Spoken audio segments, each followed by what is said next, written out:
बंदी छोड़ सतगुरु रामपाल जी परमेश्वर जी की जय हो।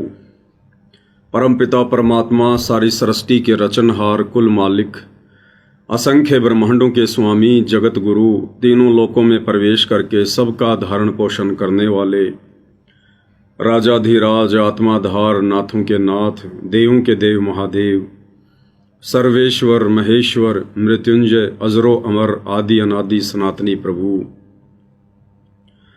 जगत पिता जगदीश्वर श्री श्री 1008 की उपाधि के वास्तविक अधिकारी अकाल मूर्त सौद स्वरूपी राम वासुदेव सर्वगतम ब्रह्म परम पूज्य प्रथम पूज्य परम संत परम पुरुष परम धनी परम दयालु सत्य कबीर हक्का कबीर अल्लाहु कबीर अल्लाहु अकबर बाखबर अल्लाह ताला जगत के तारणहार जगत के मुक्तिदाता जगत के जगन्नाथ हारे के सहारे हिंदुओं के राम मुसलमानों के अल्लाह सिखों के वाहिगुरु ईसाइयों के मसीह दया के सागर दया निधि करुणा के सागर करुणा निधि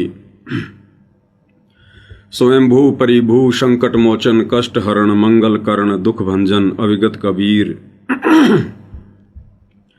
निर्विकार निर्विषम परमात्मा अलय अलेख सतगुरु आदि अनादि सतगुरु असली मर्यादा पुरुषोत्तम असली राम असली कृष्ण असली घनश्याम असली मुरारी राजाओं के राजा महाराजाओं के महाराजा शहंशाहों के शहंशाह सम्राटों के सम्राट भगवानों के भगवान अल्लाहों के अल्लाह प्रभुओं के प्रभु मसीहाओं के मसीह सच्चे वाहिगुरु बाबाओं के बाबा पीरों के पीर सेठों के सेठ जगत सेठ सावड़सा सेठ सर्वगुण संपन्न अनंत कोटि कलाओं के स्वामी अनंत कोटि ब्रह्मांडों के नायक योगियों में महायोगी ध्यानियों में महाध्यानी सिद्धों में परम सिद्ध ज्ञानियों में तत्व ज्ञानी ब्रह्म ज्ञानी महाज्ञानी परम ज्ञानी सर्वश्रेष्ठ ज्ञानी विज्ञानी युवा कबीर समर्थ कबीर है समवात अमित ओजा सच्चे रहनुमा करीम अल्लाह सुभान अल्लाह दुनिया के अंतिम पैगंबर 8 सितंबर 1951 से गांव धनाना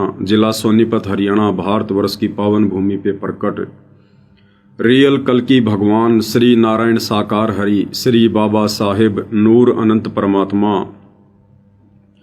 सच्चे दरवेश सच्चे बाखबर संत श्रोमणी सतगुरु रामपाल जी परमेश्वर जी के चरण कमल में साध संगति से जुड़े हुए देश विदेश से आप और हम सभी सत्सेवक भाई बहनों का अनंत कोटि दंडवत प्रणाम। सत्साई भाई और बहनों, बहुत बड़ी दया बहुत बड़ी मेहर पूज्य गुरुदेव भगवान की सतगुरु रामपाल जी परमेश्वर जी की, जिनके शुभ आशीर्वाद से विशेष आशीर्वाद से आप और हम सभी सत्सेवक भाई बहन हर प्रकार से संघर्ष करते हुए ज्ञान को आधार बनाते हुए अपनी आत्मा के कल्याण हेतु हर प्रकार से चिंतित होते हुए निरंतर सत भक्ति मार्ग पर आगे की ओर बढ़ रहे हैं। इस कलयुग की बिचली पीढ़ी में भाई और बहनों, आप और हम सभी आत्माओं के ऊपर पूज्य गुरुदेव भगवान की ये असीम कृपा है, रजा है, मेहर है और इस रजा को हमने इसी प्रकार से परमेश्वर के चरणों में लगे रहकर बनाए रखना है। इसी रजा से आप और हमारा आत्म कल्याण होगा। भाई और बहनों, कुछ ही दिनों बाद में 8 सितंबर का वो पावन दिन, वो पवित्र दिन आ रहा है, जिस शुभ दिन का इंतजार आप और हम सभी परमात्मा चाहने वाली आत्माओं को हर साल रहता है, क्योंकि उस पवित्र दिन 8 सितंबर के दिन पूर्ण ब्रह्म परमात्मा सारी सृष्टि के मालिक कबीर देव कबीर साहेब कबीर अग्नि अपने निज लोक सतलोक से चलकर गति करके सह शरीर भारत देश की पावन भूमि पवित्र भूमि गांव धनाना जिला सोनीपत हरियाणा में प्रकट हुए। पूरे जगत के कल्याण के लिए वो जगत गुरु प्रकट हुए। भाई और बहनों, जब तक कोई महापुरुष पृथ्वी पर रहता है उस समय उस महापुरुष को इतना महत्व नहीं दिया जाता है, क्योंकि ये काललोक का विधान है। यहाँ मरने के बाद ही पूजा शुरू होती है। अपने माता पिता को भी लोग जीते जी ठंडा पानी नहीं देते, टाइम पर खाना नहीं देते, पहनने को अच्छे कपड़े नहीं देते, और उसी माता पिता के मरने के बाद में उनको गंगा जी में स्नान के लिए ले जाएंगे, उनके नाम पर भंडारे करेंगे। उसको बेचारे को टाइम पर भंडारा नहीं मिलता था, लेकिन मरने के बाद उसके नाम पर भंडारे होंगे। उस बेचारे को पहनने को अच्छे कपड़े नहीं मिलते थे, लेकिन उसके मरने के बाद में जो क्रियाक्रम करवाने के लिए, कर्म कांड करवाने के लिए जो गुरुजन आते हैं, उनको हम बढ़िया बढ़िया कपड़े दान में देते हैं। जीते जी कभी उन्हें प्यार प्रेम से नहीं बोलते, और मरने के बाद उनकी बढ़िया सी फोटो निकलवा कर, शीशे में जड़वा कर, उस पर हार चढ़ाकर और घर में रखेंगे। रोजाना उनके दर्शन करेंगे और हर साल फिर उनके श्राद्ध निकाले जाएंगे, उनकी पूजा की जाएगी। तो इस गंदे लोक का भाई और बहनों ये गंदा सिस्टम है। इसलिए वर्तमान में ज्यादातर आत्माएं परमेश्वर रामपाल जी को नहीं पहचान पा रही है, ना ही पहचान पाएंगी, क्योंकि यहां लोग छोटे मोटे देवी देवताओं की पहचान नहीं कर पाते। रामकृष्ण जैसे अवतारों की लोग पहचान नहीं कर पाए, तो परमेश्वर रामपाल जी तो अवतारों के अवतार हैं, सारी सृष्टि के मालिक हैं, सबको रचने वाले, सबको उत्पन्न करने वाले हैं। इनको पहचानना तो भाई और बहनों अति दुर्लभ है, अति दुर्लभ। लेकिन ऐसे में ये परम सौभाग्य अब और हम चंद आत्माओं को मिला कि हमने अपने पूज्य गुरुदेव भगवान की परमेश्वर के रूप में पहचान की है, और उनके द्वारा आत्म कल्याण के लिए पूरे विश्व को जो शास्त्र अनुकूल शत भक्ति दी जा रही है, उस भक्ति को प्राप्त करके आप और हम वो फायदा उठा रहे हैं जिस फायदे के लिए ब्रह्मा विष्णु महेश भी लाइन में हैं, कतार में हैं, उनका भी अभी समय नहीं आया। तो 8 सितंबर के दिन वह परम शक्ति सतगुरु रामपाल जी परमेश्वर इस भारत देश की धरा पर प्रकट हुए। तो वो दिन पूरे विश्व के लिए, पूरे विश्व की मानव जाति के लिए एक पवित्र दिन है, और आने वाले समय में इस दिन को पूरी दुनिया मनाया करेगी, बड़ी धूमधाम से मनाया करेगी, बड़े हर्षोल्लास के साथ मनाया करेगी। और इस दिन को मनाने की जो प्रेरणा है वो भी भाई और बहनों साध संगति से ही शुरू हुई है। सबसे पहले 2018 से ये 8 सितंबर का पवित्र दिन सतगुरु प्रकट दिवस के नाम से सर्वप्रथम सत्सेवक भाई बहनों ने मनाना शुरू किया। उसके अगले साल सतलोक आश्रम मैनेजमेंट हरियाणा वालों ने भी 8 सितंबर का दिन मनाना शुरू कर दिया, लेकिन गुरुदेव का जन्मदिन मानकर 8 सितंबर को मनाना तो शुरू किया आश्रम वालों ने, लेकिन गुरुदेव का जन्मदिन मानकर। एक और बहुत बड़ी गलती कर बैठे ये लोग, स्वयंभू परमेश्वर का जन्मदिन मनाना शुरू कर दिया इन्होंने। तो भाई और बहनों, ये दुनिया समझे ना समझे, हमारे खुद के भाई बहन समझे ना समझे, लेकिन जिनकी समझ में आ गई उन्होंने फिर आगे की ओर बढ़ना होता है। तो 8 सितंबर के दिन सभी भगत भाई बहन जो साध संगति से जुड़े हुए हैं, देश विदेश में हैं, सभी भाई बहन अपने अपने घर पर ही प्रतिदिन की तरह परमपिता परमेश्वर सतगुरु रामपाल जी भगवान को गीता जी अध्याय 3 श्लोक 13 के अनुसार भोग लगाएं, और बड़ी भोग की आरती के साथ में पूरा परिवार मिलकर, यदि सभी उपदेशी हैं तो, नहीं उपदेशी हैं तो भी भाई और बहनों आप कोशिश करो, प्रयास करो, चाहे आपका परिवार में कितना ही संघर्ष क्यों ना है, कितना ही विरोध क्यों ना है, क्योंकि ये जो विरोध है, जो संघर्ष है, ये एक बुखार की तरह है। और परमात्मा कहते हैं यदि बुखार को ठीक करना है, राहत प्राप्त करनी है, तो कड़वी दवा खानी पड़ेगी, कुनीन खानी पड़ेगी। तो चाहे आपका कितना ही विरोध क्यों ना है, ये विरोध तो भाई और बहनों अंतिम श्वास तक रहेगा, चलता रहेगा। ये काल का लोक है, यहाँ पूर्णतया शांति नहीं हो सकती, सभी लोग एक मत में नहीं आ सकते हैं, क्योंकि ये ज्योति निरंजन का लोक है। यहां पर समानता कभी नहीं हो सकती, यहां पर तो हर वस्तु में विषमता है, विषमता। तो 8 सितंबर के दिन सभी भाई बहनों ने कोशिश करनी है अपने अपने घर पर परमपिता परमेश्वर कबीर साहिब सतगुरु रामपाल जी भगवान का प्रकट दिवस मनाना है। और इस दिन हमने कोई भी आडंबर, पाखंड या मनमाना आचरण भूल कर भी नहीं करना है। जिस प्रकार जगत में होता है, जगत में किसी देवी देवता की जयंती होती है या अन्य कोई प्रोग्राम होता है तो किस प्रकार से लोग तड़क भड़क वाले कपड़े पहनेंगे, गाने बजाने का इंतजाम करेंगे, दुनिया भर का डेकोरेशन कर देंगे। तो ये सब कुछ हमने नहीं करना है। परमेश्वर रामपाल जी का मार्ग सहज मार्ग है, आत्मा से परमात्मा का संबंध है। परमेश्वर हमें अंदर से देखते हैं, परमेश्वर हमारे भाव देखते हैं, हमारी श्रद्धा देखते हैं, हमारा समर्पण और लगन देखते हैं। तो जिनके घरों में संघर्ष है उनको भी चाहिए कि वो परमेश्वर जी को अवश्य भोग लगाएं।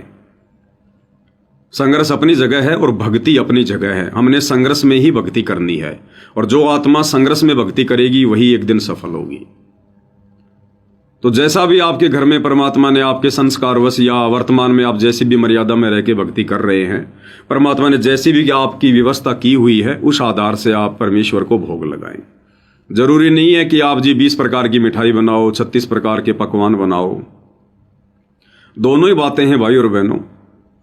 परमात्मा भोग की आरती के समय 36 प्रकार के व्यंजनों का जिक्र करते हुए फिर लास्ट में कहते हैं, एता भोग बुगावे कोई और परमात्म को चढ़े रसोई। कि इतने प्रकार के भोग जो उसमें नाम लिखे हैं, दही बड़े, लाड़ कचौरी, खीर खुरमे, बहुत सारी चीजें। एता भोग बुगावे कोई परमात्म का चढ़े रसोई, यानी इतने प्रकार के भोग जब हम लगाएंगे तो समझो उस परमात्मा को रसोई चढ़ गई है, यानी परमेश्वर को भोग लग गया है। ये भाई और बहनों उनके लिए हैं जिनकी व्यवस्था बहुत अच्छी है, जो ऐसा कर सकते हैं तो कीजिए। आप अकेले नहीं कर सकते तो 10 भाई मिलकर कीजिए, कोई दिक्कत नहीं, कोई प्रॉब्लम नहीं। यदि आप ऐसा कर सकते हैं उस 8 सितंबर के दिन इतने प्रकार के व्यंजनों का यदि आप अपने गुरुदेव भगवान को भोग लगा सकते हैं तो लगाइए, ये विधान है।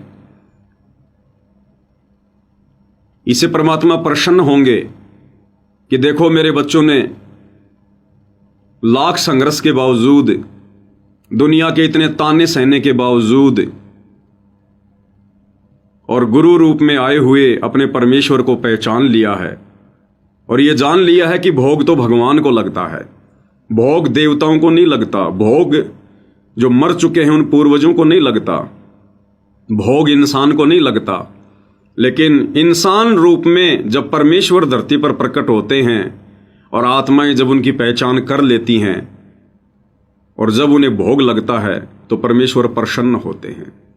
और इस पृथ्वी पर, इस संसार में, इस सृष्टि में परमेश्वर रामपाल जी के अलावा कोई अन्य शक्ति, महाशक्ति, देव, महादेव, ब्रह्मा, विष्णु, महेश कोई भी भोग लगवाने के अधिकारी नहीं है। ये बातें भाई और बहनों केवल परमेश्वर रामपाल जी की शरण में आ चुकी आत्माओं को ही समझ में आएगी, बाकी लोगों को समझ में नहीं आएगी।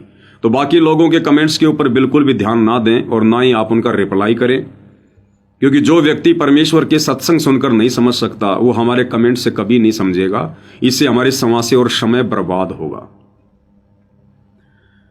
और दूसरी तरफ भाई और बहनों परमात्मा कहते हैं, साधु भूखा भाव का, धन का भूखा नाई, जो कोई धन का भूखा साधु भी नाई।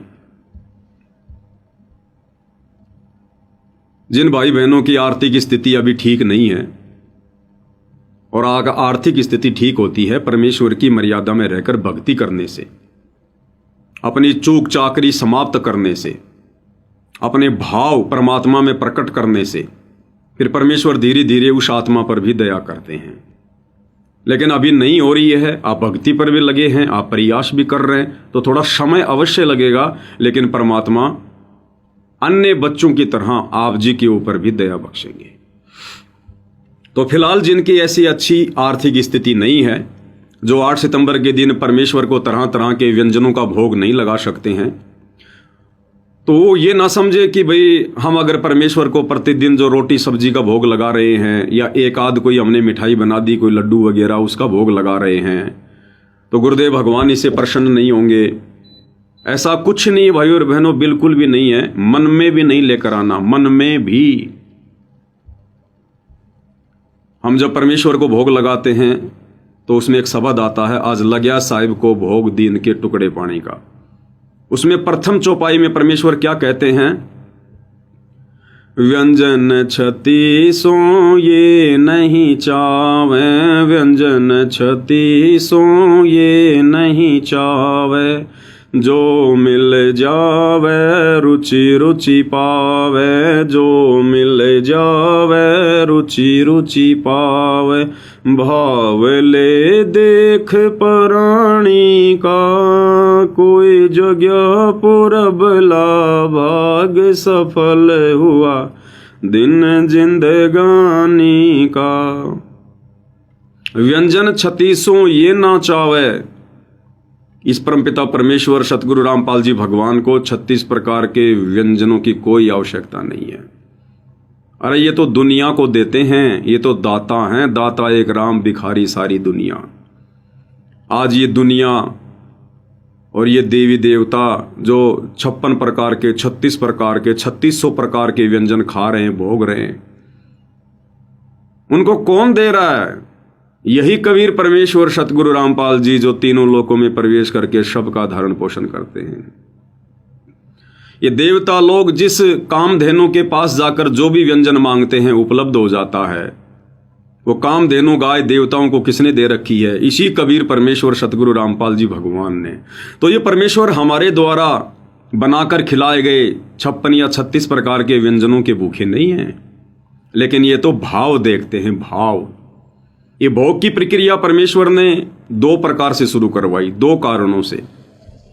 सबसे पहला कारण तो ये कि परमेश्वर को यदि हम भोग लगाकर अन्न खाते हैं तो गीता अध्याय 3 श्लोक 13 के अनुसार विधान पूरा हो जाता है कि परमेश्वर को भोग लगाए बिना जो व्यक्ति अन्न खाते हैं वो समझो पाप खा रहे हैं, पाप।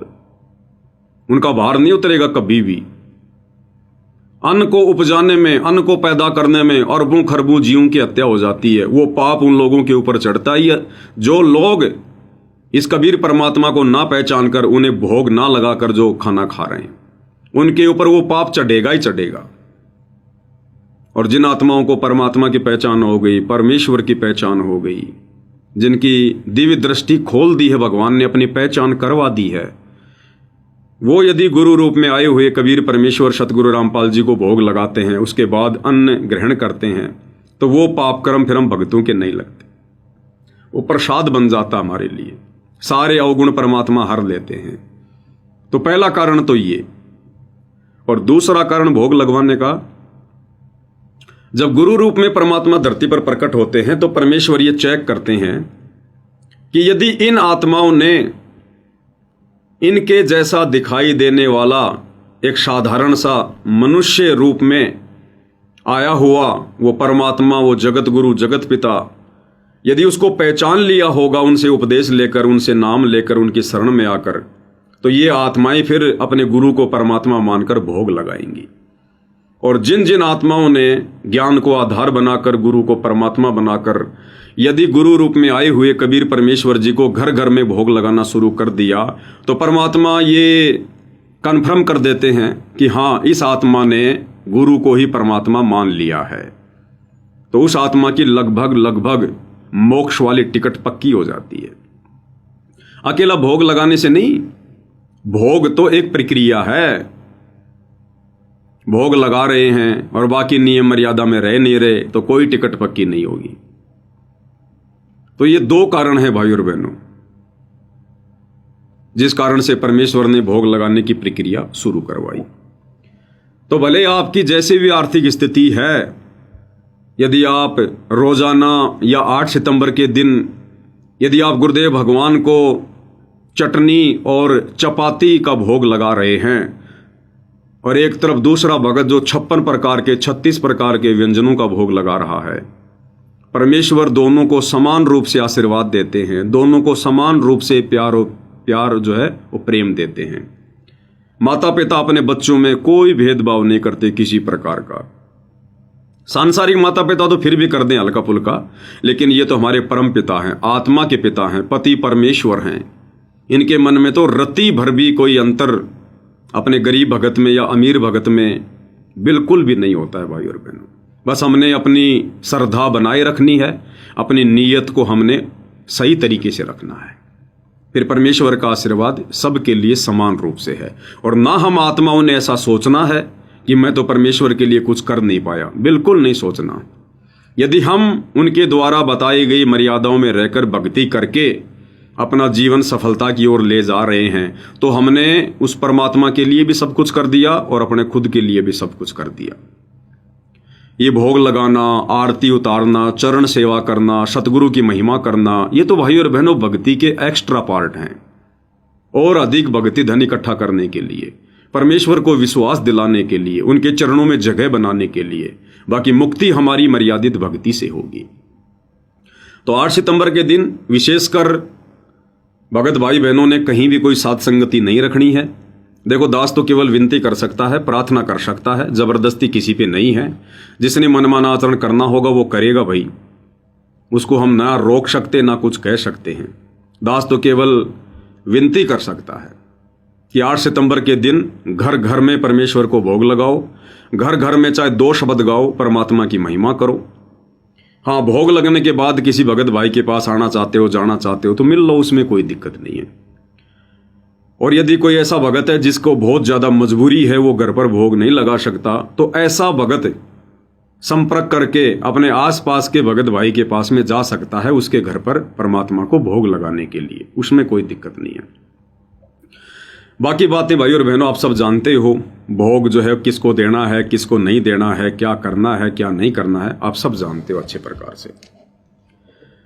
और 8 सितंबर के दिन हमने स्पेशल वर्तमान 2025 में दास ये वीडियो बना रहा है।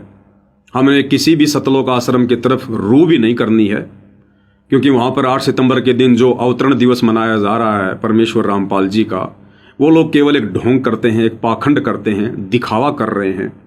वो लोग अपने गुरुदेव भगवान को हृदय से परमात्मा नहीं मानते हैं, कबीर देव नहीं मानते हैं। अब 8 सितंबर को तो इन आश्रमों में 3 दिन का भंडारा कर देंगे, और जैसे ही जून का महीना आएगा फिर से वो दाढ़ी मूंछ वाले नकली कबीर को अपना बाप बना लेंगे, अपना भगवान बना लेंगे। तो इनका तो भाई और बहनों दोगला आचरण है, मनमाना आचरण है। हमने इन आश्रमों की तरफ रू करके भी नहीं सुना है। ये ज्ञान आधार की भक्ति है, और आने वाले समय में वर्तमान में जो प्रक्रिया साथ संगति के माध्यम से परमात्मा सुचारू करवा रहे हैं, इसी प्रक्रिया से आने वाले समय में जब गुरुदेव भगवान सतलोक को चले जाएंगे, पूरे विश्व में इसी प्रकार से घर घर आश्रम होंगे, घर घर भक्ति होगी। आत्माओं को कहीं भी धक्के खाने की, भटकने की, ज्योति करवाने की, पाठ करवाने की कहीं आवश्यकता नहीं पड़ेगी। ये सब बंद हो जाएंगे, पाठ वगैरह, ज्योति वगैरह सब बंद हो जाएंगे। ये पाठ और ज्योति केवल उसी समय तक परमात्मा करवाते हैं जब तक हमारा अंतःकरण शुद्ध नहीं होता, साफ नहीं होता। और जब हमारे अंतःकरण की गंदगी साफ हो जाती है, हमें ये ज्ञान समझ में आ जाती है, फिर पाठ और ज्योति की कोई आवश्यकता नहीं है। फिर प्रतिदिन हम अपने घर पर जो हवन यज्ञ करते हैं, बस वही हम करते रहेंगे। तो इस प्रकार से हमने 8 सितंबर के दिन भाई और बहनों इस पवित्र दिन को मनाना है। कोई ढोंग, कोई पाखंड, कोई आडंबर किसी प्रकार का नहीं करना है। ना हमने 8 सितंबर के दिन भंडारा बना बना के कहीं किसी भिखारी को खिलाना है, ना किसी रोड पे खिला के आना, कुछ नहीं करना। ना हमने भोग लगा हुआ प्रसाद अपने पड़ोसियों को जाकर देना है, नहीं। हाँ, यदि आपका पड़ोसी आपके घर पर आया हुआ है तो भाई वो हाथ मुंह धो के परमात्मा की भोग की आरती में शामिल भी हो सकता है, और आप उसको प्रसाद भी दीजिए, उसको भंडारा भी दीजिए, कोई दिक्कत नहीं है। लेकिन हमने जाकर अपने पड़ोसी को भी नहीं देना है, ये ध्यान रखना। पड़ोसी के स्वयं आने में और हमारे जाकर देने में रात दिन का अंतर है। हमने बिल्कुल कोई आडंबर, कोई पाखंड किसी प्रकार का नहीं करना है।